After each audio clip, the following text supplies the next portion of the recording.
Shalom, shalom watu wa Mungu. Ninawasalimu katika jina la Yesu. Watu wa Mungu, nimetamani leo kuingia kwenye live hii ili kuweza kugawanya nanyi neno fupi. Nalo hili neno nimetamani sana tuweze kulipokea kutoka kwa Mungu kwa neno lake. Maana neno la Mungu ndiyo pumzi yake, kama maandiko yanavyosema kwamba kila neno lenye pumzi ya Mungu lafaa kwa mafundisho, kwa kuonya. Na kama hivyo ilivyo, nimetamani leo tupate kugawa kwa neno hili. Nitaangalia kwenye neno la Mungu katika Warumi sura yake ya kwanza mstari wake wa 16. Warumi sura ya kwanza mstari wa 16. Neno la Mungu linasema kwamba, ninasoma hapa: mimi sionei haya injili ya Kristo, kwa maana ni uwezo wa Mungu uletao wokovu kwa kila aaminie, kwanza kwa Myahudi na kwa Myunani pia. 17 inamalizia kusema kwamba, kwa maana katika injili haki itokayo kwa Mungu imedhihirishwa, haki ile iliyo kwa njia ya imani hadi imani, kama ilivyoandikwa, mwenye haki ataishi kwa imani. Haleluya. Injili hii, neno hili limeandikwa na Paulo akiandikia barua kanisa la Rumi, akiendelea kuonyesha vile ilivyo hali alionayo wakati anaposimama na ujumbe, ikionyesha kwamba kuna wakati ambao kwa maisha yake asingesimama na ujumbe kama vile anavyosimama nao kwa wakati alipokuwa akiwaonyesha watu wa Rumi maneno haya. Maana unaposoma kwenye Matendo ya Mitume sura yake ya 9, unamkuta ukienda sura ya 7 unamkuta yuko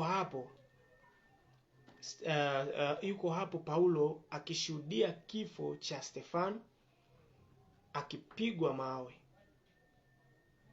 Na alishuhudia, na maandiko yanashuhudia kwamba alikuwa hapo na alishikishwa nguo za wale waliokuwa wakifanya kazi ya mauaji kumuua Stefano. Paulo alikuwepo hapo, ikimaanisha kuna maisha alikuwa nayo huko ya ukatili. Na ukiendelea kusoma kwenye Matendo ya Mitume hiyo sura ya 9, unamwona amepewa barua na wakuu kwamba aende katika miji fulani kuwashika Wakristo walioko kwenye miji hiyo na akawaweke gerezani. Kwa hiyo kuna maisha ambayo Paulo aliyaishi huko, na hayo maisha yalikuwa ni maisha ambayo yalikuwa tofauti na vile ilivyokuwa mission ya Yesu Kristo kwa huduma. Sasa Paulo anafika mahali pa kusema maneno haya kwenye Warumi sura yake ya kwanza mstari wa 16 hadi 17. Paulo anasema kwamba sionei aibu au haya injili ya Yesu, kwa maana ni uwezo wa Mungu uletao wokovu. na analeta wokovu kwa kila aaminie. Kwanza kwa Myahudi na pili kwa Myunani au Mgiriki. Kwa hiyo kuna wakati ambao aliishi maisha ambayo labda asingeweza kusimama na kufanya ili kusudi. Kwa hiyo ameibeba injili ya Kristo kuwa kitu ambacho hawezi kukisikilia tena aibu. Hivyo ilimbidi asimame na injili kwa kuitangaza bila aibu. Bwana Yesu asifiwe sana. Na ndio maana natamani nikwambie kwamba kuna jambo nataka tujifunze katika vesi hizi. Kwa nini Paulo amesema kwamba aonee aibu injili ya Kristo? Haionei aibu. Lakini Biblia inasema kwa sababu gani haionei aibu injili ya Kristo? Kwa maana ni uweza wa Mungu uletao wokovu. Uweza wa Mungu uletao wokovu ni nini? Ni injili ya Kristo. Kwa hiyo hana sababu ya kuionea aibu. Hivyo ni kwake rahisi sana kutangaza ujumbe wa Kristo, maana najua kwamba anapomtangaza Kristo ni nguvu ya Mungu inayoleta wokovu kwa kila yoyote atakayeamini. Kwa hiyo kuna nguvu iletayo wokovu ambayo ni injili inayomhusu Kristo. Kwa hiyo Kristo ni ujumbe, na huo ujumbe ambaye ni Kristo ni nguvu inayoleta wokovu. Ikimaanisha unapokataa ujumbe wa Kristo, inamaanisha kwamba unakataa nguvu ya Mungu kwa maisha yako. Unapokataa ujumbe unaomhusu Kristo, ni vile kama unakataa nguvu ya Mungu kwa maisha yako. Maana Paulo anaeleza vizuri akisema kwamba sionee aibu kabisa injili ya Kristo. Maana ni uweza wa Mungu, ni nguvu za Mungu zinazoleta wokovu kwa kila aminie. Ukiamini injili ya Kristo, unapokea uweza wa Mungu kwa maisha yako. Bwana Yesu asifiwe sana. Kwa hivyo tunayemtangaza ni Kristo, na anayemkataa amekataa nini? Nguvu ya Mungu. Anakataa uweza wa Mungu kwa maisha yake. Bwana asifiwe sana. Mpendwa,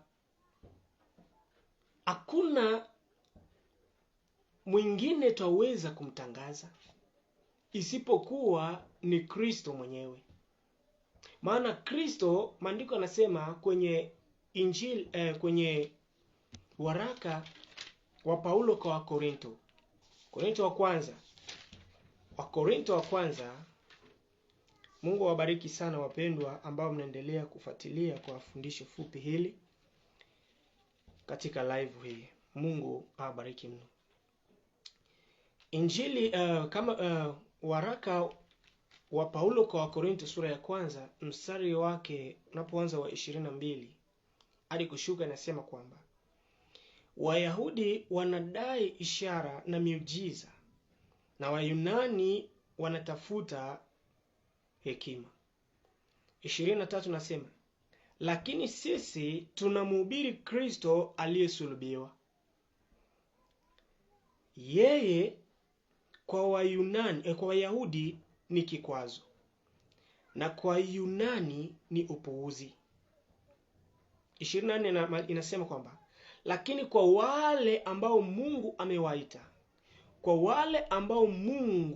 amewaita, Wayahudi na pia Wayunani, Kristo ndiye nguvu ya Mungu na hekima ya Mungu. Bwana Yesu asifiwe sana. Tukija kwenye Warumi sura ya kwanza mstari wa 16, Paulo anasema kwamba sioni aibu injili ya Kristo, sionee aibu. Maana ni nguvu ya Mungu iletayo wokovu. ikimaanisha injili inayomhusu Kristo mwenyewe ambaye tunamtangaza. Maandiko Paulo anaendelea kufunua tena hapa kwenye Wakorinto wa kwanza sura ya kwanza mstari wake wa 24. Anasema kwamba 24 anasema kwamba Kristo ndiye nguvu yenyewe ya Mungu na hekima ya Mungu. Kwa hiyo unapokataa habari njema inayomhusu Kristo, unakataa nguvu ya Mungu, unakataa hekima ya Mungu. Sasa nguvu ya Mungu inayoleta wokovu ni habari njema inayomhusu Kristo. Ukimkataa Kristo, unakataa nguvu ya Mungu kwa maisha yako. Na ndio maana hatuoni aibu kumtangaza Kristo mahali kokote. Mahali kokote, iwe kwenye social media, iwe sehemu gani, iwe misibani, iwe eneo gani. Sionei aibu injili ya Kristo. Sioni aibu kumtangaza Kristo, kutangaza jina la Yesu Kristo, kwa sababu ni nguvu ya Mungu iletayo wokovu. Ni nguvu ya Mungu inaleta wokovu. Mpendwa unanisikiliza, hakuna nguvu iwezaye kukuletea wokovu isipokuwa Kristo mwenyewe. Hakuna nguvu iwezaye kukuleta kwa wokovu isipokuwa Kristo mwenyewe, ambaye ndiye nguvu ya Mungu inayoleta wokovu.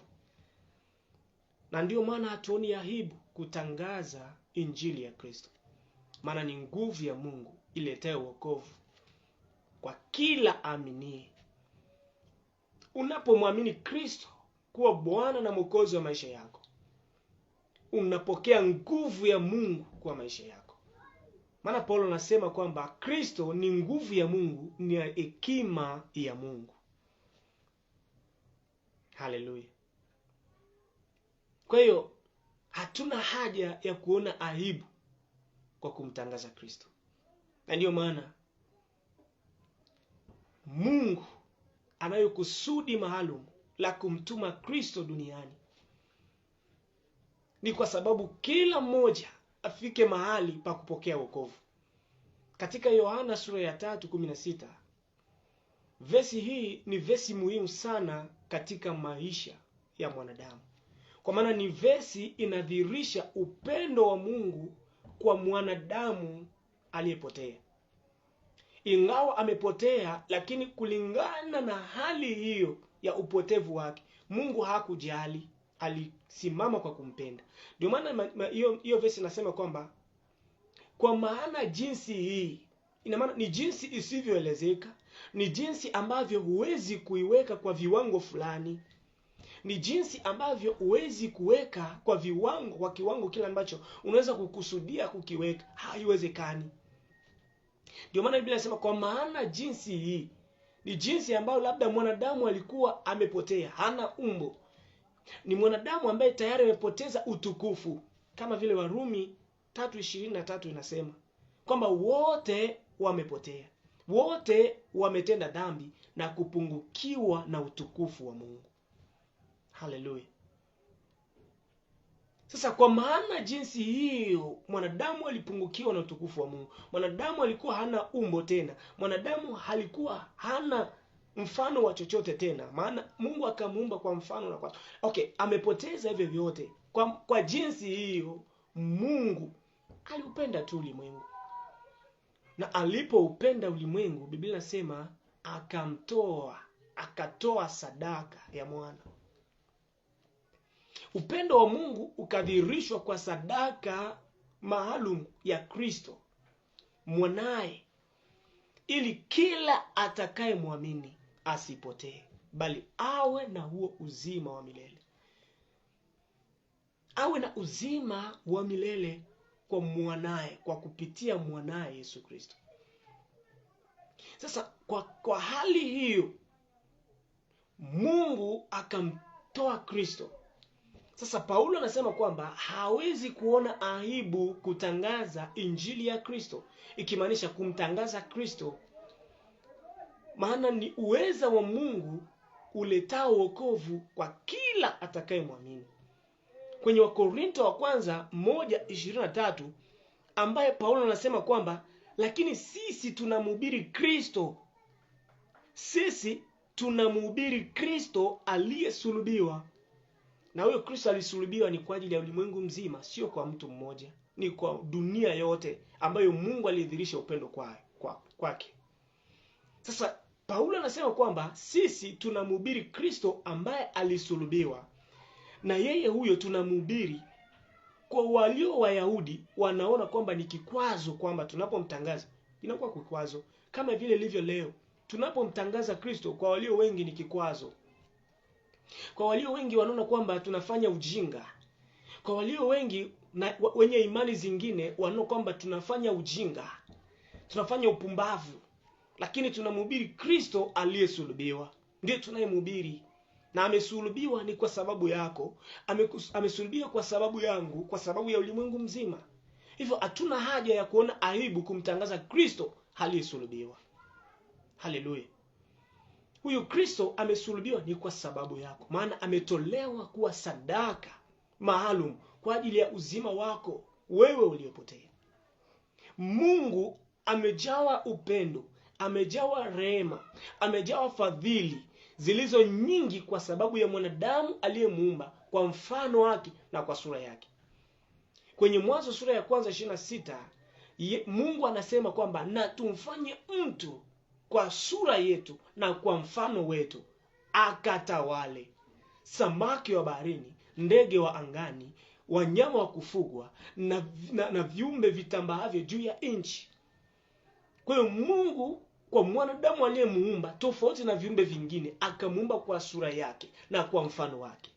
Tabia yake halisi, asili ya Mungu ikiwa ndani ya huyo mtu, ikimaanisha Mungu hakutamani asilia yake iliyokuwa ndani ya mwanadamu ikapotelee kwenye dhambi. Sasa akatoa sadaka ya mwanae Yesu Kristo.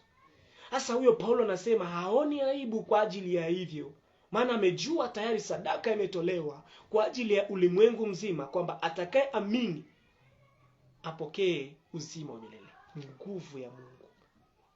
Kwa hiyo Paulo amesema sionei aibu Injili, kwa sababu ni nguvu ya Mungu inayoleta uokovu. Kristo, unapomwamini Kristo kuwa Bwana Mwokozi wa maisha yako, umepokea nguvu kwa maisha yako. Uzima umeingia upya kwa maisha yako. Ndio maana hiyo Wakorinto wa pili sura ya 5:17, Paulo pia anakiendelea kuambia Wakorinto, akiendelea kusema kwamba hata ikiwa mtu akiwa ndani yake sasa Kristo, amekuwa kiumbe kipya, ya kale yamepita, tazama sasa yote yamekuwa mapya. Ukiwa kwa Kristo, mapya yanaanza, uzima mpya unaanza, hali mpya imekuja, muonekano mpya umekuja, tabia mpya imekuja, mwenendo mpya umekuja, ya kale yamekuwa yamepita. Mpendwa, Kristo tunayemhubiri ni nguvu ya Mungu. Namalizia kusema kwenye hii Wakorinto wa kwanza 1:23. Paulo anasema kwamba tunamhubiri Kristo aliyesulubiwa, ambaye kwa hao Wayunani, ambao kwa hao Wayahudi ni upuuzi. Kwa hao Wayahudi ni upuuzi. Wanaposikia mambo ya kumhusu Kristo, wanaona kuwa ni upuuzi, ni kikwazo. Lakini kwa Wayunani pia kwa Wayunani inaonekana upuuzi. Na ndio maana ukisoma hii ukipanda tu kwenye mstari wake wa 18, hii kwa Korinto wa kwanza 1:18, ambapo Paulo anasema kwamba kwa maana ujumbe wa msalaba kwa wale wanaopotea ni upuuzi, lakini kwetu sisi tunaookolewa ni nguvu ya Mungu. Ujumbe wetu ni Kristo, ni nguvu. Kristo ni nguvu ya Mungu. Haleluya. Hatuoni haya kumtangaza Kristo. Mpendwa, hata ulimwengu ugeuke vile unavyotaka, hata wanadamu wafanye vile wanavyotaka, lakini ujumbe utaendelea kuhubiriwa mpaka pale Kristo atakapofika. Maana itakuwa ni ushuhuda. Ndio maana Biblia inasema kwamba itakuwa ni ushuhuda. kwamba lazima ujumbe wa Kristo uhubiriwe ili iwe ushuhuda kwa kila mtu, na hapo ndipo mwisho utakapokaribia. Mwisho auji mpaka ujumbe uhubiriwe kwa kila kiumbe, na hapo Kristo anakuja na atakuja kukuhukumu kulingana na kile ulichosikia. Tunamhubiri Kristo aliyesulubiwa, Kristo ambaye yuko hai. Wengine wamekufa na hawajafufuka mpaka sasa, wanasubiri hukumu. Wengine tunaoamini watu wakubwa sana, wenye dini na wenye imani, na hata wakina Musa, hata wakina Elia, wakina Elisha, wakina nani, wote wamekufa na hawajafufuka. Lakini tunaye mmoja kwenye ushuhuda kwamba amekufa na amefufuka. Sasa huyo ndiye tunayemshuhudia. Hatuna aibu kwa kumshuhudia huyo. Mpendwa unanisikiliza, muamini Kristo kuwa Bwana na Mwokozi wa maisha yako. Maana ndio ujumbe tulio nao, kwamba ni nguvu ya Mungu inayokuletea wokovu. Kuna nguvu ya Mungu inayoleta wokovu, ni ujumbe unaomhusu Yesu. Yesu ni nguvu ya Mungu. Yesu ni ujumbe wetu. Namalizia kusema kwamba kwa Wayunani ni upuuzi. 20 anasema, lakini kwa wale ambao Mungu aliwaita. Ikiwa leo utasikia sauti hii inayoongea na wewe, kwa wale ambao Mungu anawaita, kwa sababu huu ni wito ambao unakuja kwako unayenisikiliza. Ni wito ambao unakuja kwako unayetega sikio lako kwangu mimi ni tarumbeta tu, mimi ni mjumbe, mimi ni mwinjilisti, nikikuletea habari njema inayokuletea wewe wokovu. Sasa Biblia inasema kwenye wa Korinto wa kwanza 1:20 kwamba kwa wale sasa ambao wameitwa, Wayahudi na kwa Wayunani. Wayunani hawa ni watu wa mataifa, ni kama vile tulivyo sisi wa mataifa. Wayahudi ni wale ambao Kristo ametokea huko, kwenye ukoo wa Daudi ametokea huko. Sasa kwa Wayahudi na kwa Wayunani ambao ni mataifa, kwa Wayahudi na kwa Wayunani ambao ni mataifa, kwa wale ambao wanaoitwa na Kristo, kwa wale ambao wanaoitwa kwa kusikia sauti ya Kristo, Biblia inasema kwamba kwa hao wanaoitwa na Kristo, kwa Wayunani, kwa Wayahudi, Kristo ndiye nguvu ya Mungu na hekima ya Mungu. Kristo ndiye nguvu. Uwe Muyunani ambaye ni mataifa, Mgiriki, iwe Muyahudi ambaye ni Muisraeli, kwa yeyote atakayesikia sauti ya Kristo, Kristo anakuwa ni nguvu ya Mungu. Hatuoni aibu kutangaza Kristo kwa ujumbe wa kumhusu Kristo, kwa maana ni uweza wa Mungu, nguvu ya Mungu iletayo wokovu. Mpendwa, muamini Yesu kuwa Bwana na Mwokozi wa maisha yako. Maana hakuna njia nyingine unaweza kukwepa. Hakuna njia nyingine tunaweza kukwepa.